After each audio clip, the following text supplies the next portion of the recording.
Okay, so you've booked a cold call. Someone's agreed to turn up to see your demonstration or your product or to learn more about your company or service.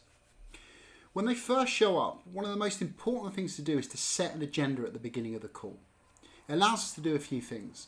Number one, it makes sure that we're making the best use of the customer's time. There's no surprises. They see exactly what's going to happen. It gives you some degree of control of the conversation. And on top of that, if there's anything the customer wants to add, they can very, very simply do that. So here's how we set an agenda and one of the best ways to do it. And let's remember those things in our mind when we're setting an agenda. So for me, it would look a little something like this. Hi, Mr. or Mrs. XYZ. Thank you so much for turning up to the call. Very excited about spending the next hour with you. What I thought I'd do would make best use of your time by setting a quick agenda to explain what it is that we're trying to achieve in today's conversation. First things first, I'm going to tell you a little bit more about us and our service. I'm going to put a bit more meat in the bones and walk you through a very, very small presentation. Then over to you. I want to learn a little bit about what it is that you're trying to achieve for this year and also any key objectives or priorities that you have. Then the exciting bit, and the bit I guess you turned up for, is that we're then going to show you the product. But more importantly, we're going to show you in context of what it is that you're trying to achieve.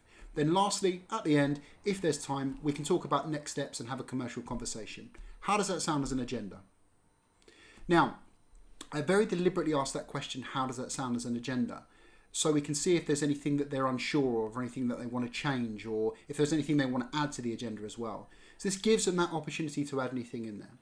I'd then go one step further and I'd pre-close on that agenda as well. So if they've turned around and said, no, that agenda sounds great, we can then pre-close and collect a little bit of commitment.